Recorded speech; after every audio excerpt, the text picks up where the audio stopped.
So you want to own a trucking fleet. Buy 10 trucks, hire 10 drivers, keep every truck moving. Every delivery gets paid. Every mile creates revenue. Sounds like a machine for printing money. Now look at Werner Enterprises. In one quarter of 2026, almost $934 million came into the company, nearly $1 billion. But for every dollar of revenue, less than 2 cents remained as operating profit. Think about that. Trucks moving, customers paying, hundreds of millions of dollars flowing through the business, and almost all of it leaving again. That is trucking. American trucks move more than 11 billion tons of freight in a year and generate roughly $900 billion in industry revenue. But most trucking companies are not giant corporations. More than 9 out of 10 carriers operate 10 trucks or fewer, which means the business most people imagine looks surprisingly simple. A few trucks, a few drivers, some contracts, a yard, a fuel card, and millions of miles. But there is one number hiding underneath all of it. Not revenue, not the price of the truck, not even the freight rate. The number that decides whether you get rich or slowly run out of money can be only a few cents. Because in trucking, you can have a truck making $300,000 a year and still wonder where your money went. And by the end of this video, 10 cents per mile is going to matter more than the truck itself. The obvious place to start is the equipment. A Class 8 tractor is a 6-figure asset. Then you need the trailer, a dry van, a refrigerated trailer, a flatbed. Each one creates a different business. You can buy new, large payment, lower mechanical uncertainty, or buy used, smaller purchase price, much larger question mark. And this is where new owners often get trapped. A used truck can look like a bargain sitting on the dealer's lot. Then 6 months later, the truck is sitting somewhere very different. Inside a repair shop, engine open, driver waiting, customer gone, and the meter is still running. Because the truck payment does not stop when the engine stops. Insurance does not stop. Registration does not stop. Your office does not stop. Your software does not stop. The truck is earning zero. But the business is still spending money. That is the first important distinction. The question is not, can I afford to buy this truck? The real question is, can I afford this truck during the weeks when it cannot work? And before it moves a single commercial load, you also have federal registration, insurance requirements, electronic logging, fuel tax administration, safety compliance, and other operating requirements, all necessary, none producing revenue. So the truck is not the business. The truck is the first bill the business sends you. And now we get to the number that actually runs the company, cost per mile. The American Transportation Research Institute estimated that in 2025, the average cost to operate a truck reached roughly $2.34 for every mile driven. That was the highest level in the history of the study. And the interesting part is that this was not only fuel. Repairs increased, maintenance increased, tolls increased, driver benefits increased, tires increased. So now, imagine one truck drives 100,000 miles during the year. A 1-cent mistake in your cost per mile becomes $1,000. 10 cents becomes $10,000. Now own 10 trucks, 1 million total miles. 10 cents becomes $100,000. Nothing dramatic has to happen. No crash, no bankruptcy, no fuel shortage. Just 10 cents. This is why trucking owners think differently. From people watching trucks on the highway, everyone else sees a large machine. The owner sees thousands of tiny financial decisions passing under the wheels. But now there is another problem. Even knowing your cost per mile is not enough. Because there are miles customers pay for, and miles nobody pays for. And one of the easiest ways to lose money in trucking is to confuse the two. Imagine your dispatcher calls, "Good news. A shipper will pay you $3,000 to move a load 1,000 miles. $3 per mile. Excellent rate. You accept it. There's just one problem. Your truck is 200 miles away from the pickup.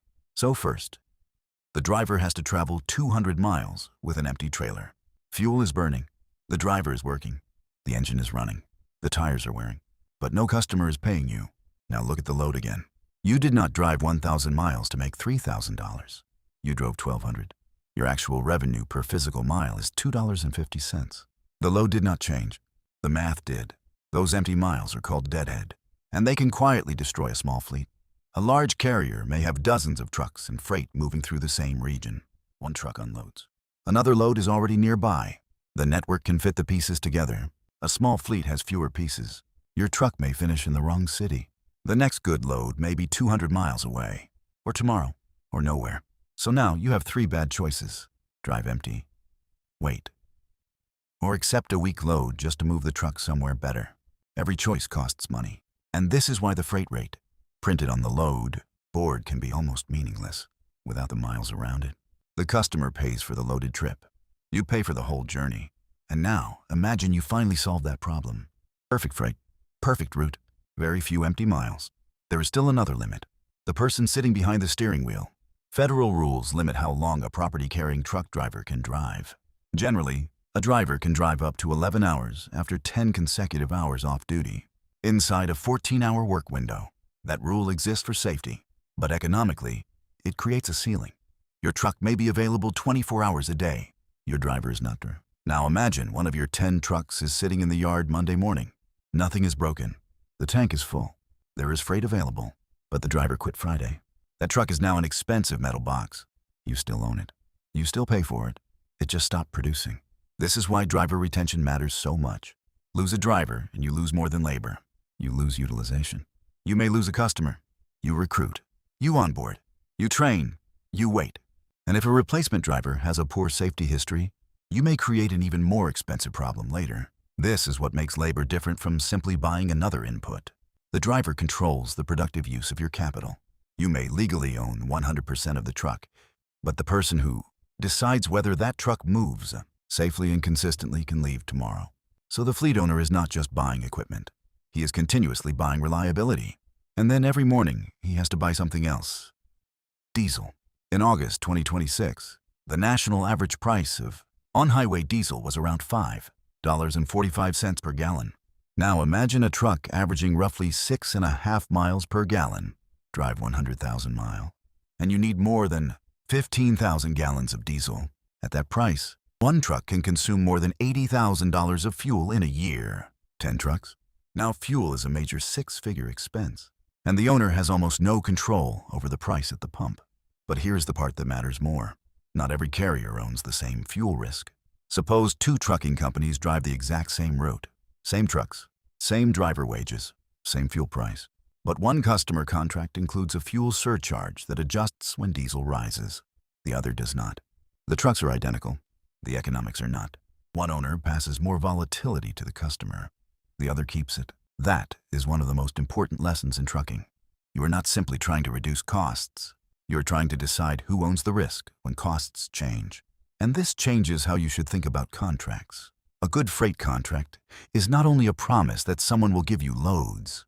It is a document deciding what happens when the world becomes more expensive.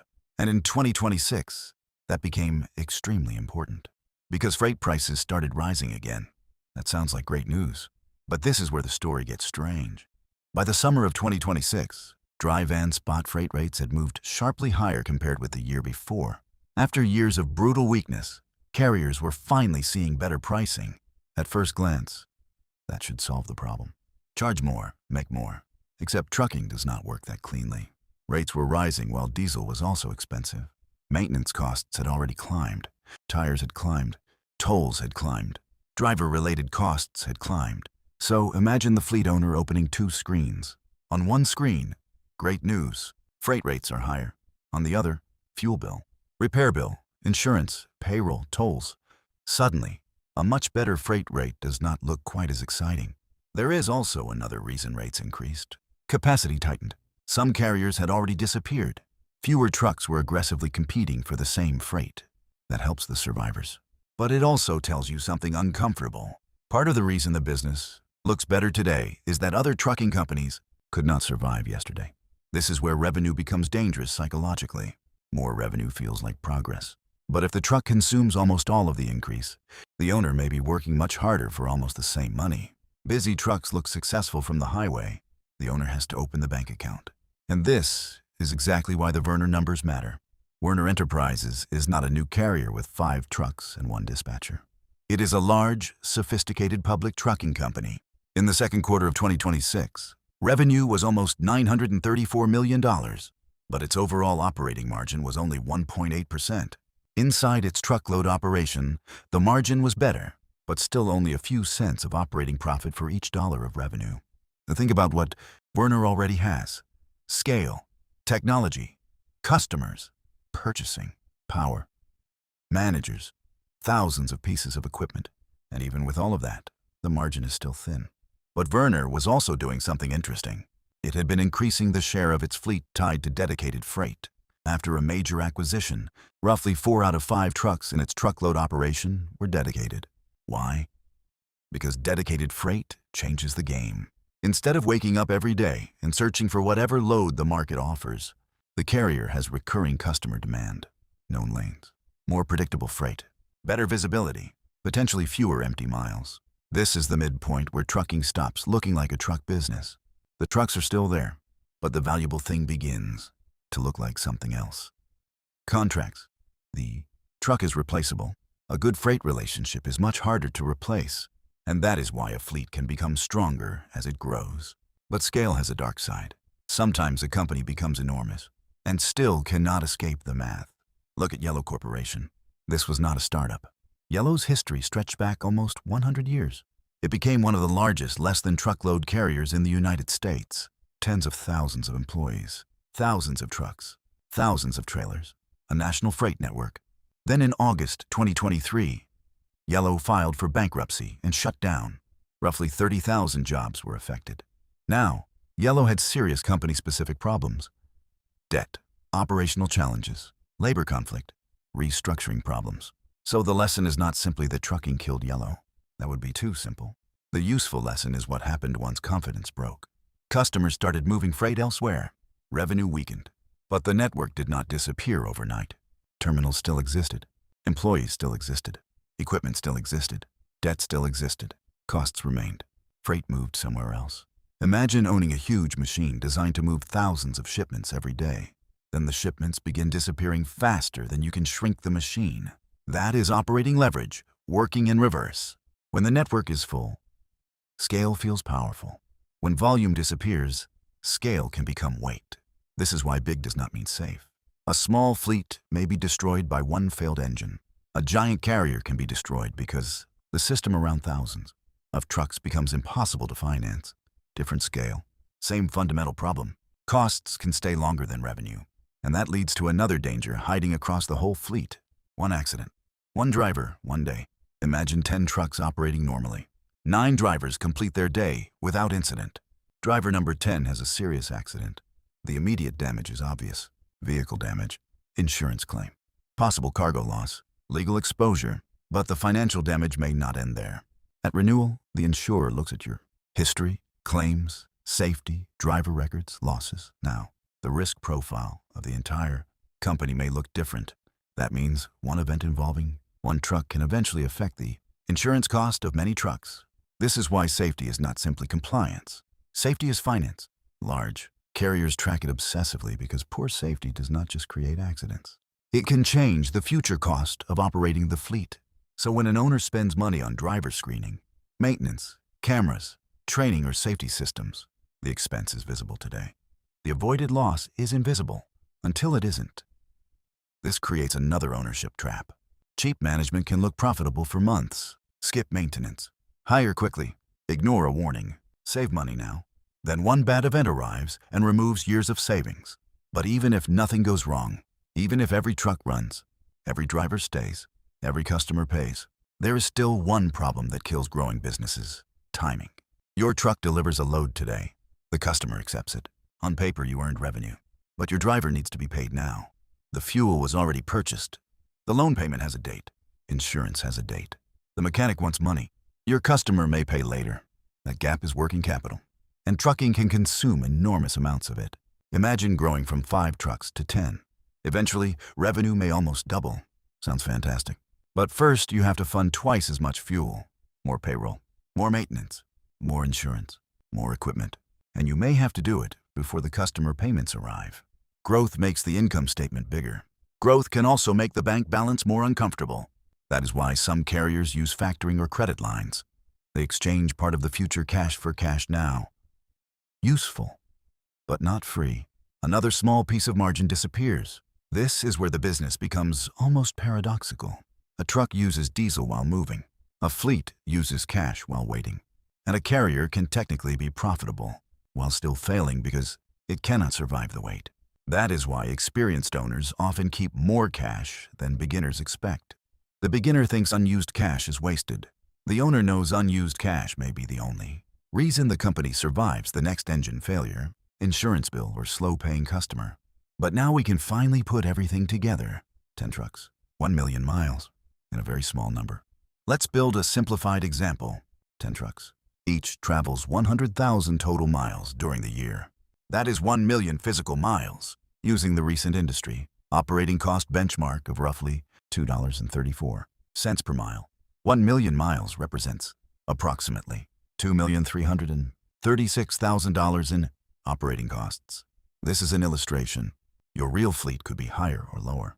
Now assume your contracts, spot freight, fuel surcharges, and empty miles together produce an average of $2.70 in revenue for every total mile the trucks physically drive. 1 million miles, $2,700,000 in revenue. Subtract the broad cost benchmark. You have roughly $364,000 of operating cushion. That feels like a good business. Now change one number. Your realized revenue drops 20 cents per total mile. Maybe one contract renews lower. Maybe Deadhead increases. Maybe freight mix changes. Revenue becomes $2,500,000. Your cushion falls to roughly $164,000. 20 cents disappeared. More than half the cushion disappeared with it. Now lose another 15 cents. Revenue per total mile becomes $2.35. Revenue is now roughly $2,350,000. Against the same broad cost benchmark, almost nothing is left. No disaster happened. The trucks still moved. The customers still paid. Revenue still exceeded $2 million. And the economics almost disappeared. 35 cents across 1 million miles. That is $350,000. Now you understand why trucking owners obsess over tiny numbers. The big numbers are distracting. Millions in revenue. Hundreds of thousands of miles. 10 expensive trucks. The important number may be sitting 2 decimal places to the right. And this brings us to the decision that separates an operator from an owner. Do you buy truck number 11? Your 10-truck fleet is finally working. Drivers are stable. Customers are paying. Cash is improving. Then a dealer calls. Truck number 11 is available. The beginner sees opportunity. Another truck, another driver, more loads, more revenue. The owner should ask something completely different. Do I already have good freight for that truck? Do I have the driver? Do I have the cash?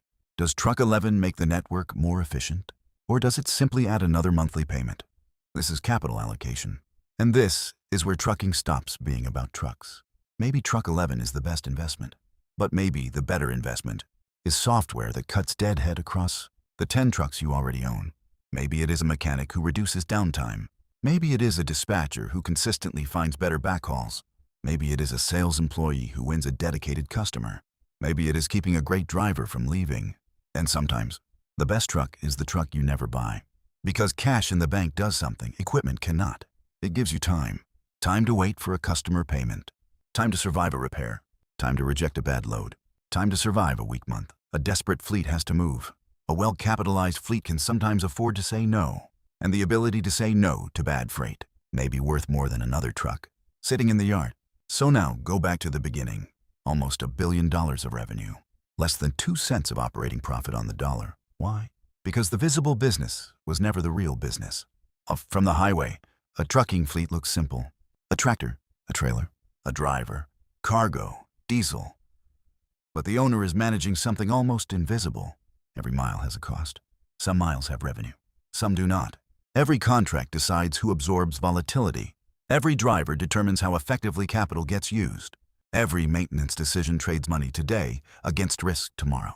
Every empty mile consumes the same equipment as a loaded mile, but produces nothing. Every new truck increases capacity and creates another obligation. This is why 2 fleets can own almost identical equipment and produce completely different financial results. One has better contracts. One has less deadhead. One keeps drivers longer. One controls downtime. One protects itself from fuel movements. One has enough cash to survive bad timing. One knows when not to grow. That is the business. And now return to that 1 million miles. 35 cents. Change the economics by $350,000. Nothing about the trucks changed. Nothing about the logo changed. Nothing about the yard changed. Only the numbers between revenue and cost changed. That is why the truck itself is almost a distraction. The truck is what everyone sees. The spread is what the owner actually owns. And in 2026, that distinction matters even more. Freight rates have improved. Capacity has tightened, but costs remain high. Fuel remains expensive, and every new truck creates both opportunity and exposure. So the winning fleet is not necessarily the one with the newest equipment. It is not necessarily the biggest, and it is definitely not simply the busiest. It is the fleet that knows what every physical mile earns, what every physical mile costs, where the empty miles are hiding, who carries the fuel risk, how much cash the business needs before the customer pays, and whether the next truck improves the system or simply makes it larger. Because in trucking, the biggest machines on the highway can be controlled by the smallest numbers on a spreadsheet. If you want more breakdowns of the hidden economics behind businesses everyone thinks they understand, subscribe. Because sometimes the difference between building wealth and losing money is only a few cents per mile.